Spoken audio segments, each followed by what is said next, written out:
Hi there, my name is Margaret Gill, and I'm Jack and Ruth Gill's youngest daughter and Dick and Madeline Gill's youngest granddaughter. Today would have been Dick Gill's 121st birthday, and I thought a very auspicious day to tell the tale of the Gill's tractor that fell off the barge into Picton Harbour. Although Gill's pulled the tractor up onto the beach, the big thinking and heavy lifting credit goes to the Picton men and divers who, as you'll see in the video clip that follows the story, literally did all the heavy lifting. So here we go. Once upon a time, in a land far, far away near Wakawa Bay in the Marlborough Sounds, it is a small place called Allports Island. One day Gills lost a tractor off the back of a barge near Allports Island. At the time it happened, I was 3 years old. Recovering machinery lost over the side of a bank was quite commonplace in those days, and I have very clear memories of my dad having to go out at all hours of the day and night to help pull machinery back up so it could be working again the next day.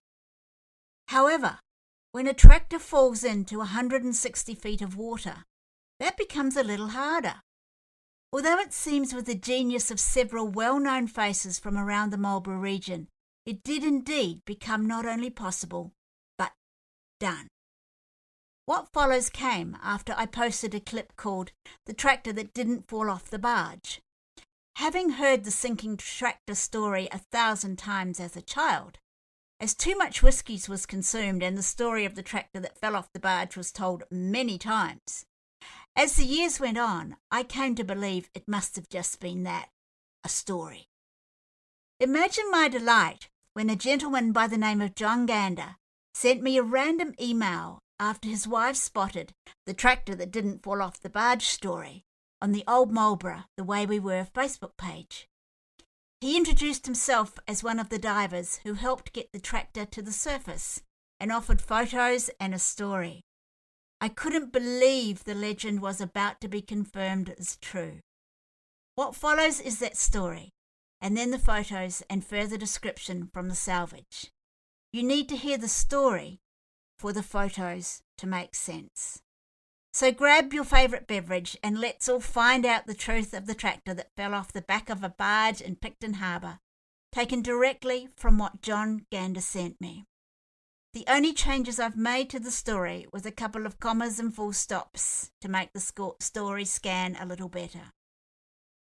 This is the absolute truth of how that tractor came to the surface. Anything else you've heard is hearsay.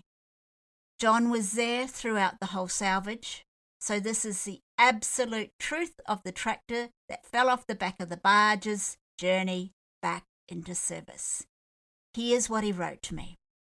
During 1961, Gill Construction Company had some work to do at a property in Queen Charlotte Sound. The machinery required was a TD7 bulldozer, Ferguson tractor, and a set of giant discs.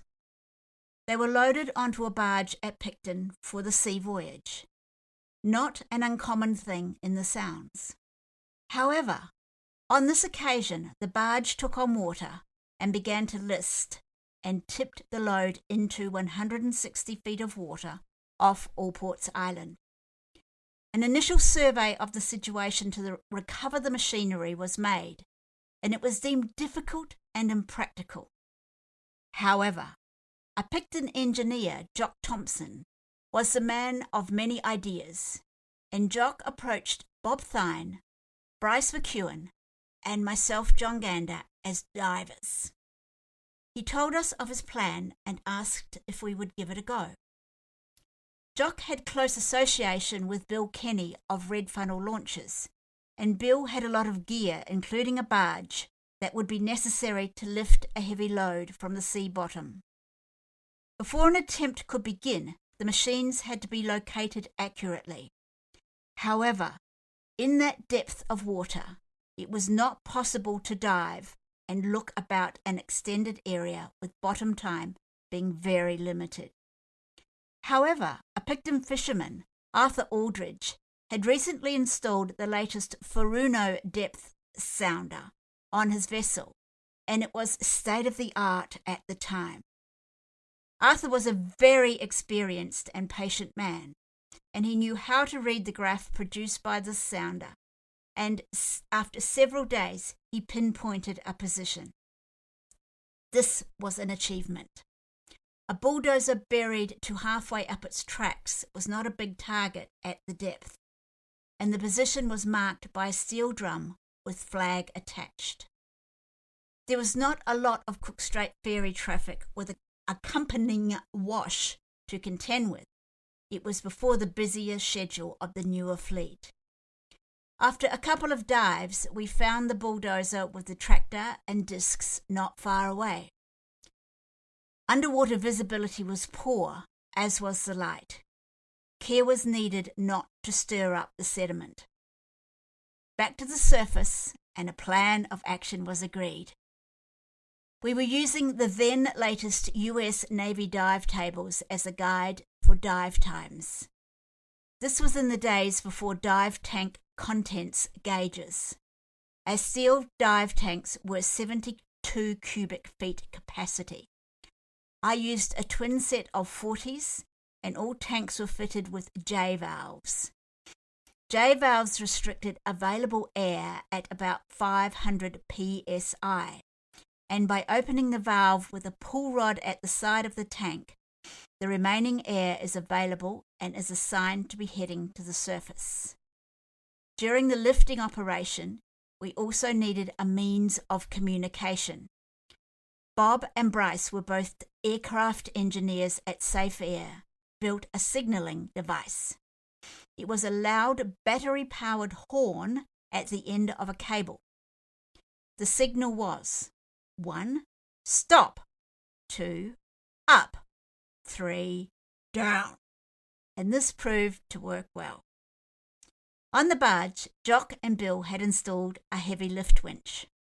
This was made from a tractor engine and differential mounted on a heavy steel frame with cable drums fitted to the rear axle assembly in place of wheels.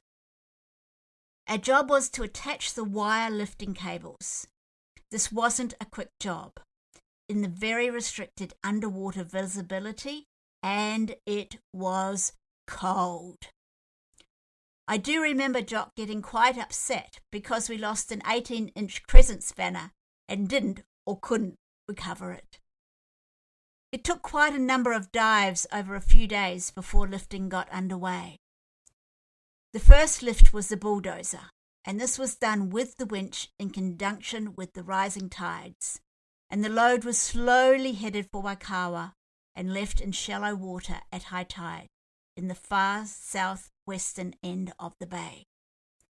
Dick Gill had a heavy truck at the beach to drag the machines out of the shallow water at low tide. The discs went back into service with Gill Construction. Jock stripped and cleaned the TD7 bulldozer, and it went back to work. I don't know about the Ferguson tractor. Bob saw this when it arrived at the yard in Blenheim.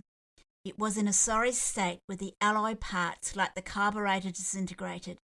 However, it may well have been given a new lease on life. In those days, machines were fixed, and the Gill team were a handy lot. As my dad Jack would say, there you have it. So now you know the story. Now please enjoy the video with images of the salvage supplied by John Gander, and marvel at the ingenuity and innovation that existed back in those days. I trust you've enjoyed the story of the tractor that fell off the barge in Picton Harbour.